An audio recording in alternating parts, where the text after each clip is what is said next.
Yeah, very good afternoon to one and all. And today concept is about knowing about how to eliminate the left factorial, where this is the third step that we need to follow when to construct the predictive parsing.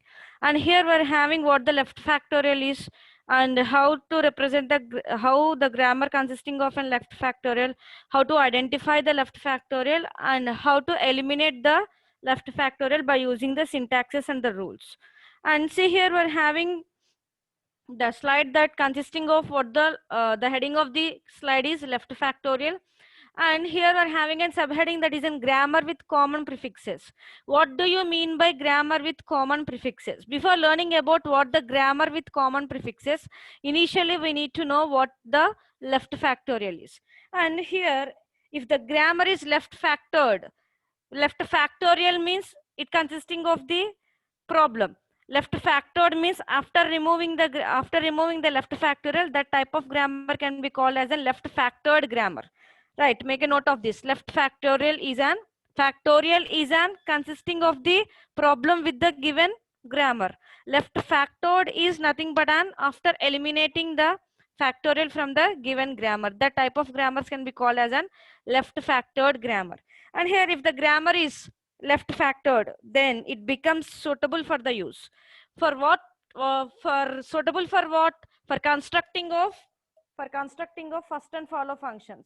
For constructing first and follow functions, and after eliminating of the factorial, then that grammar can be called as a left factored grammar. That grammar is then it becomes suitable for the use. And here, the left factoring or factorial, we can call it as a factorial or factoring. The left factoring is used when it is not clear that which of the two alternatives is used to expansion of a non-terminal. And in further slides it is clear to you all by seeing with an example. And here just I am defining what the left factorial is. And again I am repeating the same point. The left factorial, when it is used, if the question is when it is used, and it is used when it is not clear that which of the two alternatives is used to expansion of the non-terminals. And here, by left factoring, we may be able to rewrite the production in which the decision can be deferred until enough of the input is seen to make the right choice. And this is the definition of what the left factorial is. And to make it clear, by explaining with an example, it is clear to you all. And see, before knowing about how to eliminate the left factorial, and here we're having a concept, that means the sub part, it is grammar with common prefixes. What is grammar with common prefixes? If the RHS of more than one production, if the RHS of more than one production starts with the same symbol, then such a grammar is called as a grammar with common prefixes. I will explain with an example grammar this. Make a note of this sentence. What we are calling is an grammar with common prefixes. If RHS of more than one, if RHS of more than one production starts with the same symbol, then such a grammar is called as grammar with common prefixes. This is the definition of what the grammar with common prefixes. Now we are seeing an example, how it looks like. How that looks like. See, here we're having an example. See here. Here we're having a grammar. The grammar consisting of the productions like this. A tends to alpha beta 1 or alpha beta 2 or alpha beta 3 and so on.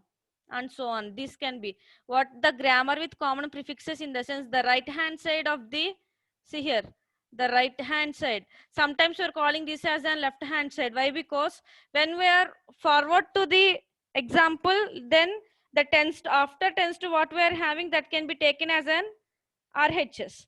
And when we're backward to the example, just standing backward, just it is an example of knowing what the LHS and what the RHS in the given production is. And always the production should be in the format of A tends to alpha, right? A tends to alpha. And here, when we're talking about what the LHS of the production and what the RHS of the production means, according to the textbook, the A variable, here we're having a grammar A tends to, A is an LHS, and the remaining after the tends to what we are having, after the tends to what we are having, that can be considered as an RHS, right? And when we are taking that as an LHS and RHS means when we are forward to the, when we're forward to the statement, when we stands forward to the statement as a human, if I stand forward to the statement and see my left hand side shows the variable A, and the right hand side shows the combination of the both the variable and the terminal alpha beta 1 or alpha beta 2 or alpha beta 3, right? What it means is the tends to before and after, tends to before and after. So here in some textbooks it can be called as an RHS. This part can be called as an RHS. And in some textbooks it may be an LHS. No need to bother about what the LHS and what the RHS is. Standing before to the statement, standing before, as a human I am standing before to the statement, what my left hand shows and what my right hand shows. Based on that I am taking if it is an LHS or if it is an RHS. And if I stand backward to the statement, and then that comes under the RHS, and alpha beta 1 or alpha beta 2 or alpha beta 3 can comes under the LHS, right? So no need to bother about what the LHS and what the RHS is. And then here from this topic onwards, from the concept of top down parsing onwards, just basically depends on the textbook. The tends to, before the tends to, what the variable we are having, that can be considered as an LHS, and after the tends to what we are having, that can be considered as an RHS, right? Make a point of this. And at the concept of eliminating the ambiguity, there itself I make a note that, and whatever the variable at the RHS should appear more than one time at the LHS. Why? Because there I considered that the variable on the variable that I defined before the tends to can be taken as an RHS, right? It's totally based on my definition. It's totally based on my definition. It's not from the textbook definition. See, as per the textbook, now we are following the rule that the tends to before variable can be considered as an LHS, and after the variables can be considered as an RHS, right? Make a note of this and clear about this. Just get clear what the LHS and RHS of the production format is. The format of the production, to write any production rules, we need to follow the format, right? What the format is, A tends to alpha. Alpha is in sententional form there. Why we are calling that as in sententional form? That alpha consisting of both the variables and the terminals. Make a note of this. And tends to before can be called as a variable. A tends to alpha. A is an variable. It is an non-terminal. It is a non-terminal. So now we are considering that A as an LHS of the production, and that alpha is an RHS of the production. Now clear the doubt what the LHS and what the RHS for defining the production. And here I'm having the concept that is about the left factorial. Here based on the sides of the production, we need to define the definition of the left factoring is. And see here how I defined the left factorial definition. See on the first slide once. If RHS of more than one production starts with the same symbol, make a note, RHS of more than one production starts with the same symbol, then such a grammar is called as an grammar with common prefixes. And now see the example here. If the grammar consisting of like this, A tends to alpha beta 1 or alpha beta 2 or alpha beta 3 and so on up to alpha beta n, if you consider like that. And here what the common prefixes in the given grammar? This grammar consisting with an common prefixes. What those common prefixes is? See the RHS of the grammar, RHS of the production. A is only the one one variable we are having in the given grammar. A is defining n rules. Make a note, A is defining, for example, A is defining n rules here. N rules. In that n rules, see rule number 1, alpha beta 1. See rule number 2, alpha beta 2. Rule number 3, alpha beta 3. What it means is these are the common prefixes. This alpha are the common prefixes here. We are calling them as in common prefixes. Common prefixes in the given grammar. That means the grammar with common prefixes. If we are having such a type of a grammar, where it consisting of some common prefixes, then such type of grammar can be called as left factoring grammar. Then such type of grammar can be called as a left factorial grammar. See here.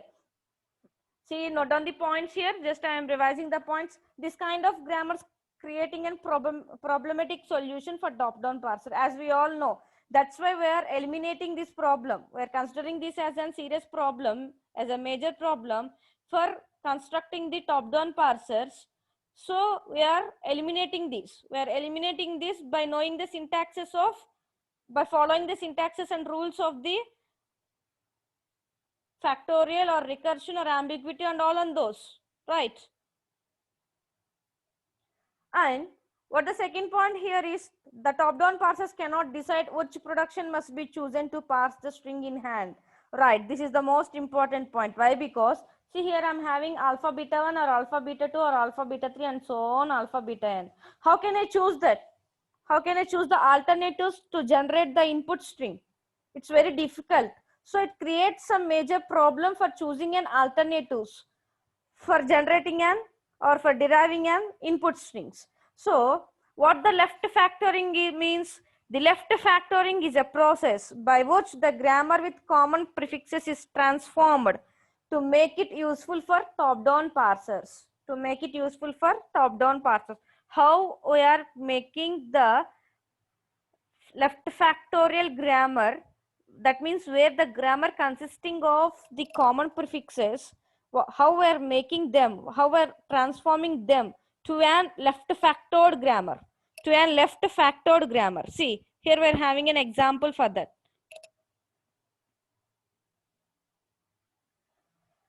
How means here we are having a question how the left factoring can be done.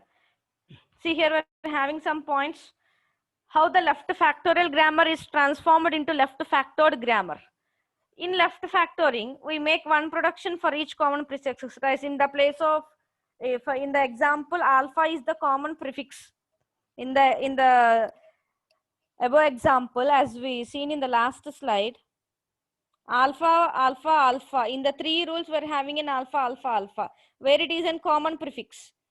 So we make one production for each common prefixes. The common prefix may be a terminal or maybe a non-terminal or the combination of both.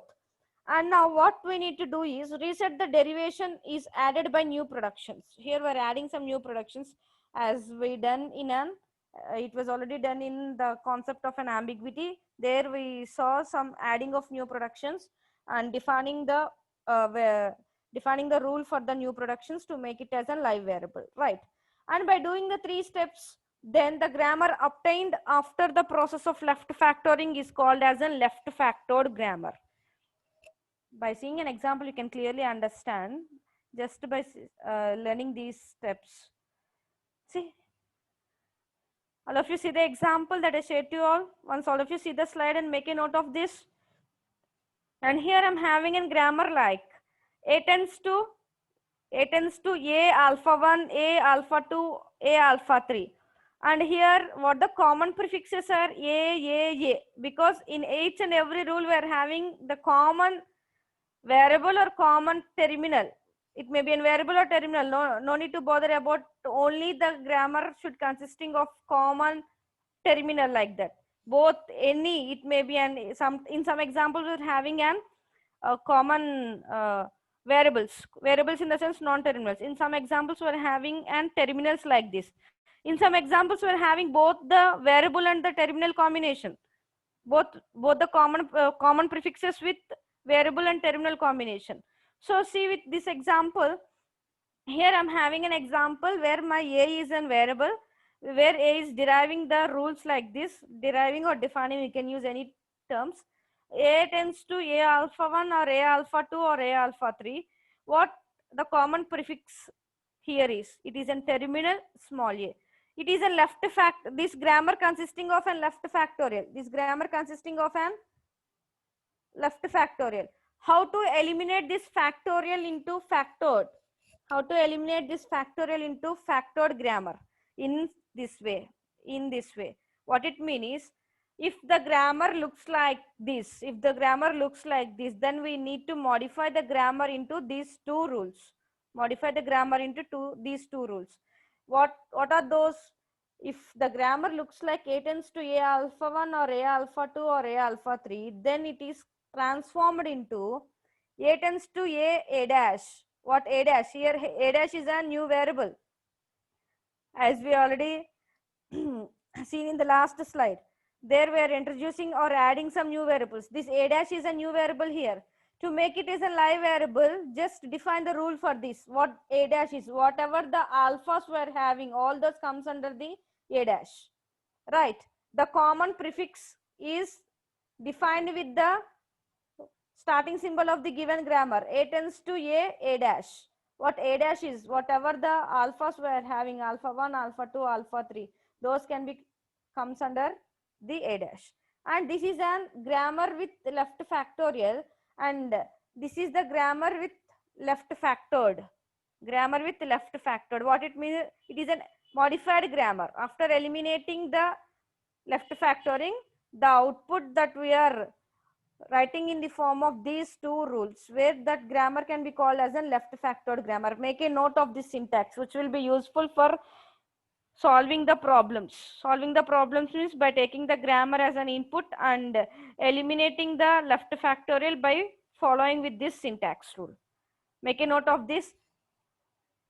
If the given grammar is in the form of left factorial, like A tends to A alpha 1, A alpha 2, this A is a terminal, comes under the common prefix A alpha 3, and it can be modified as A tends to A dash, A dash tends to alpha 1, alpha 2, alpha 3, and so on. Right? Is it clear? Now we'll see with an example, just applying this syntax of the left factorial to the example. Checking out whether, initially we need to check out whether the grammar consisting of this left factorial or not. Then if it consisting of the left factorial, then we need to apply this syntax and then modify the grammar into a left factored grammar. Make a note of this example problems. These are the practice problems for the left factoring. All of you make a note of this. Just listening, we can't understand. If you make a note and you try it, then you can clearly understand what I'm saying. See what the problem number 1 is.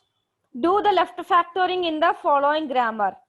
And S tends to IETS or IETS, ES or A, where E tends to small b. Here it is the given grammar. This is the given grammar. From this grammar, I show the left factored grammar. How it is, in between what and what the steps that we need to follow.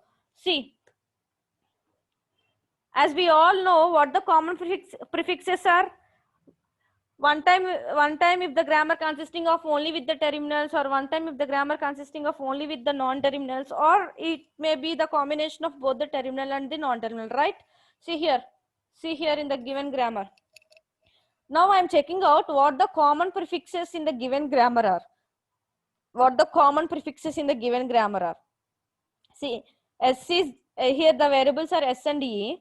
E is directly defining the terminal B, and S is also directly defining the terminal A. But see here the two rules for this IETS. This part is same in the rule 2, IETS, but the remaining it consisting of ES. The rest of the rule is ES, right?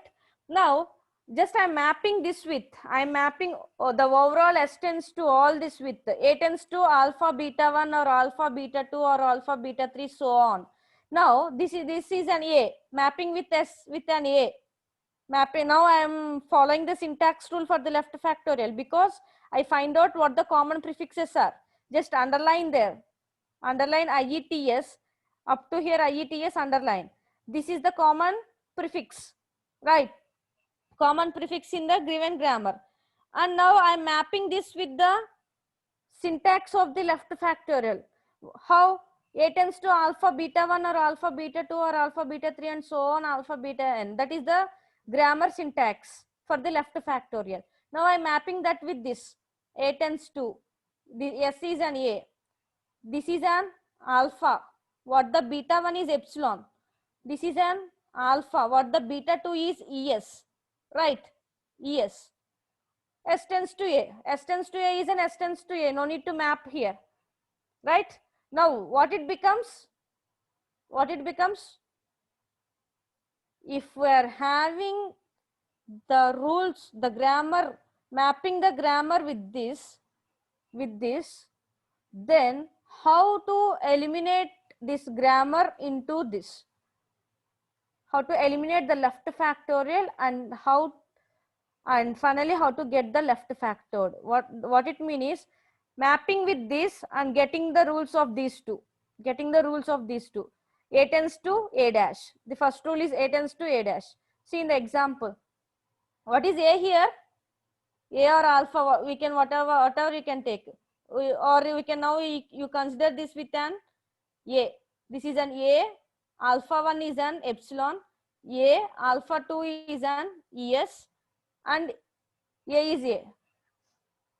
And how it is changed into, how it is modified into A tends to A dash. What is A? Capital A is an S, small a is an IETS, and A dash is an again S dash. This A becomes A like this.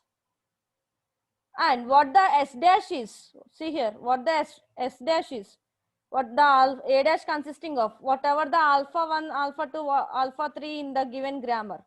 And in the given grammar, what the alpha 1 here is epsilon, what the alpha 2 here is ES, right? ES. And epsilon ES. Then it can be considered as an S dash tends to ES or epsilon, right? E tends to B because this rule does not consisting of any left factorial. So no need to change that rule. Directly we are taking that rule in the modified grammar, right? Is it clear? Again I'm repeating. If the grammar is like this, if the given grammar is in the format of like this, A tends to A alpha 1, A alpha 2, A alpha 3, then we need to change the grammar into these two rules. And now by seeing the grammar, initially I need to find out what the common prefixes are. And here this part IETS is in common to the second rule. So we are making this as an A. We are making this as an A. And whatever the remaining part we are having after the A can be considered as an alpha 1, alpha 2, alpha 3. But here the alpha 1 is an epsilon because nothing is there. And while coming to here, the alpha 2 is an ES. So we are not mapping with this. It is directly taking because S tends to A does not consisting of any left factorial. Just we are writing the rule like this, or A. S is deriving an A or A, right? And now, after mapping, what the rule is, S tends to A dash. Sorry, A tends to A dash. What the A here is, A comes under, becomes an S tends to. What the small a is, after mapping, IETS, right? IETS, A dash. A dash is an A, right? A, what the A here? Yes, so S dash or A. And what now we need to define the rule for this new variable S dash. What the S dash is, as per the rule from the left factorial, or whatever the alphas we are having, those comes under the A dash. Those we define under the A dash. So here what the alphas, after mapping what the alpha, here it is an epsilon, here it is an ES. So it is an ES or epsilon. And this rule we directly writing like this, E tends to B, because this rule does not consisting of any left factorial, right? This is the way of eliminating, the process of eliminating the left factorial into left factored by you following the syntax of the factorial. By following the syntax of the left factorial, this is the process of modifying the given grammar, right? Is it clear? Once you all make a note of this, note down the example number 1 and write down the solution. Next, we are having another examples. There itself we can clearly understand if you have any doubts.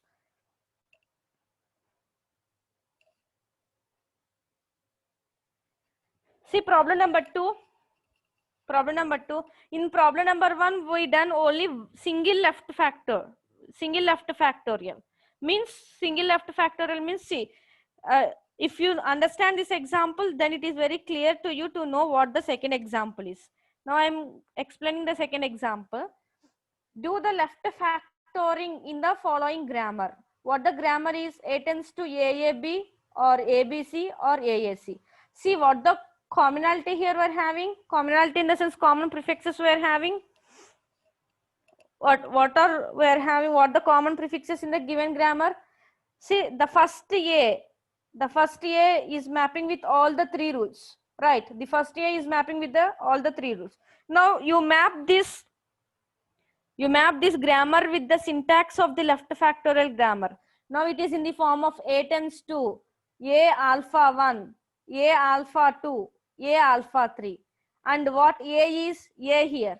What small a is small a here. What alpha 1 is AB, alpha 2 is BC, alpha 3 is AC, right? Now, after mapping this with the syntax of the given factorial grammar, how to change this? How to change this into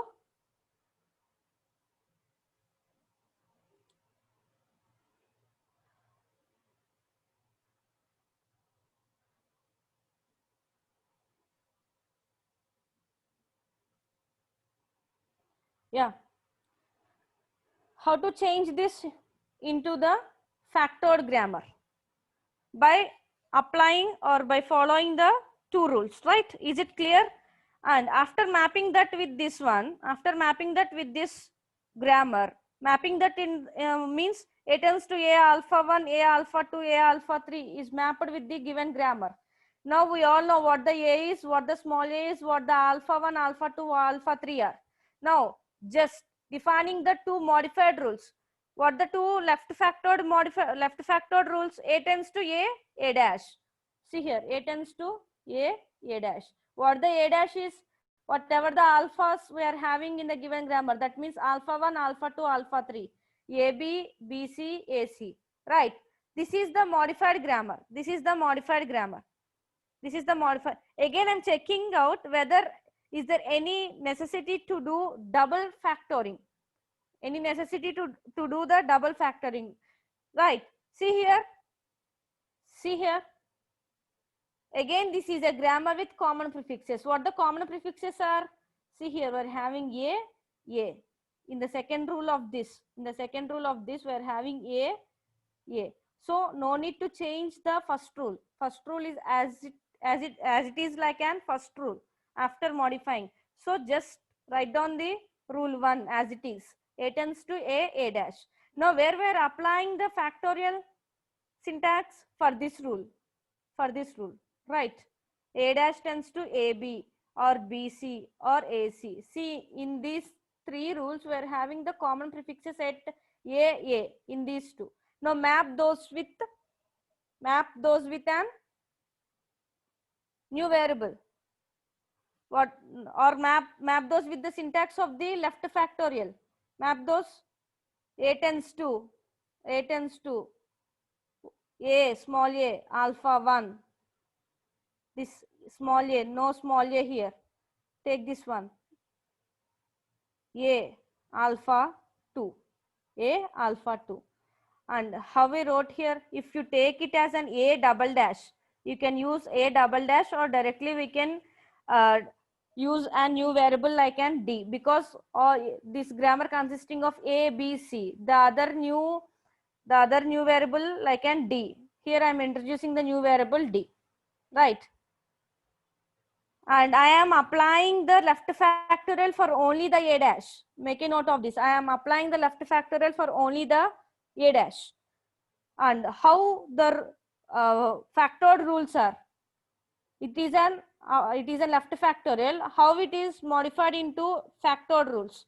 A dash tends to what this? A dash, right? A dash. What the small a here is in the both conditions? What the small a here is? What the small a? Capital A. We can use like an A double dash, but here I use the new variable like an D. Introduce a new variable, just as added a new variable D, which is not from the given grammar. Here I used another variable like an D, right? Or BC is BC. Why? Because this BC is not consisting of any factorial. So BC left slack and BC. Just like in the previous example, number 1, we are having A, S tends to A. S tends to A is as it is like an S tends to A. No change in that. So BC does not consisting of any factorial. What the rules we're having? AB and AC. So we're mapping the syntax of left factorial with only these two rules, not with the BC left slack and BC. So directly we're taking as an BC, right? And what the D is, what the alpha 1, alpha 2 in the grammar A dash, B, C. So alpha 1 is an B and alpha 2 is an C. Now checking out, is any necessity to perform the left factorial? No need, because everything is in the form of an factored grammar. Everything is in the form of an factored grammar. Means here we perform the left factoring, we're eliminating the left factorial in a two-step manner. Two-step manner in the sense, after modifying the given grammar, then again the grammar consisting of the left factorial, then we need to do the double left factoring process. This is nothing but a double left factoring process, right? Make a note of this. This process can be called as an this process in the sense eliminating the left factorial in an by applying an double factorial process. Totally we eliminate the factorial for the given grammar in a two-step manner. Actually in example 1 it is in step 1. That means in single step we modified the given grammar by eliminating the left factorial. But while coming to here, for such type of grammars like this, if the grammars are in the form of like this, then this type of grammars encourages the double factoring techniques, right? Encourages the double factoring techniques. Not in step 1, in step 2, or sometimes it takes in step 3. And then finally, whatever the grammar we are getting, that grammar should be a factored grammar. Make a note of this. And all of you note down the example and please note down the solution by seeing the slide. Right. Here we're having the two examples. All of you make a note of this, problem number 3 and problem number 4.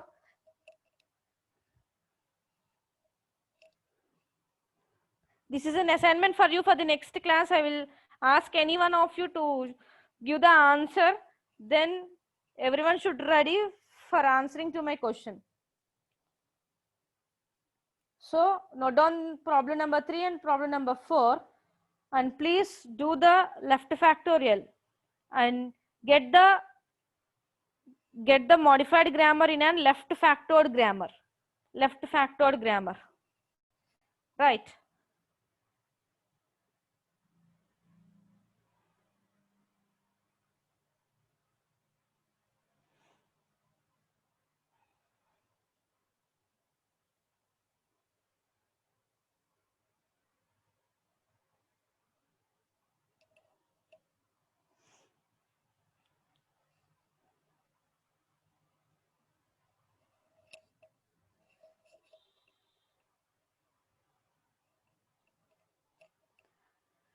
Is it clear all of you, the concept of left factoring, how to eliminate the left factoring from the given grammar? And up to now we learned the concepts like how to eliminate the unreachable codes, unreachable productions in the given grammar, and how to eliminate the ambiguity in the given grammar, and how to eliminate the left recursion in the given grammar, and how to eliminate the left factorial in the given grammar. That means up to now we completed the 4 steps. From the 6 steps for the construction of predictive parsing, we completed by learning 4 steps. And then what the 5th step is? Constructing a first and follow function, and then construction of the parse tree, right? It is from the construction of predictive parsings. Before learning about how to construct the first and follow functions, then we are having some fundamental things to know about. After learning these concepts like an ambiguity, left recursion, and left factorial, and we are seeing some examples in these, just means relation between these. We are seeing an examples by relating these 3. In the next slides, I am having that concept. I need to deliver that. So if you complete noting out these questions, problem number 3 and problem number 4, and I will go for the next concept that is about relations between the ambiguity, left factorial and left recursion.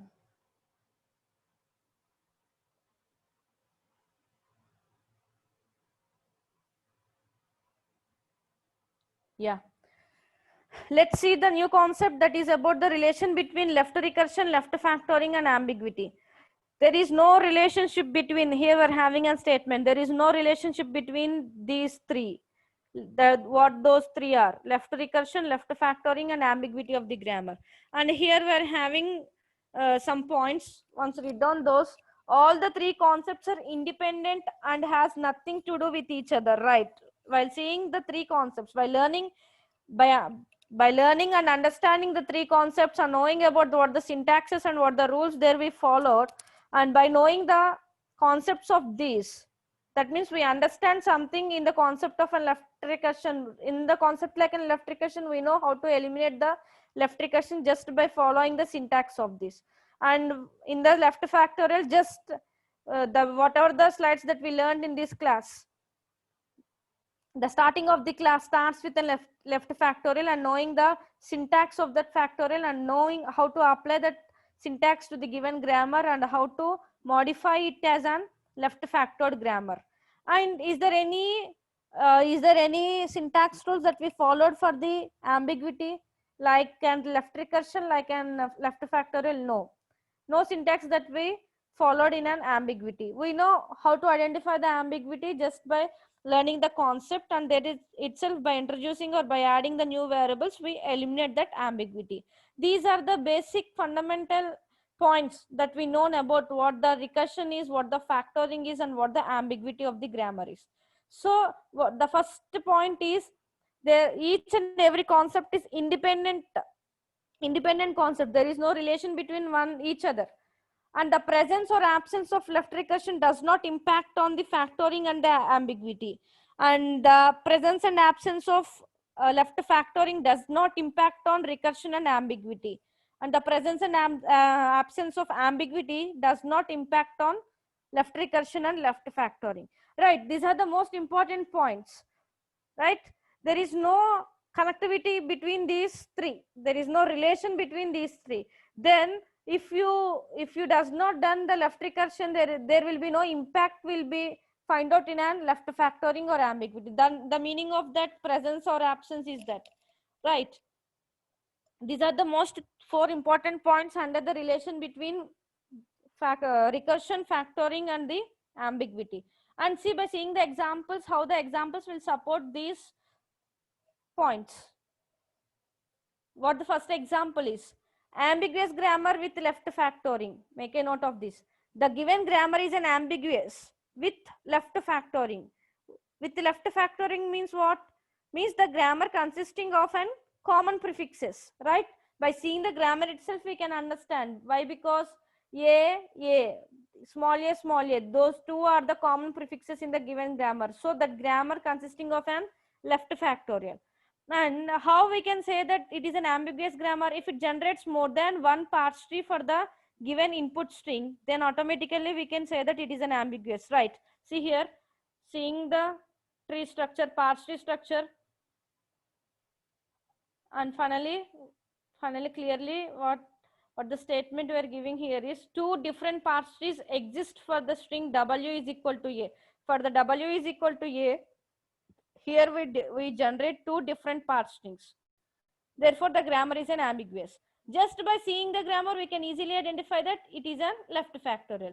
So, finally, how we are concluding that this grammar is an ambiguous grammar with left factorial. Make a note of this. If you see such type of an grammars, then the name of that grammar is an ambiguous grammar with left factoring. Then go for the next.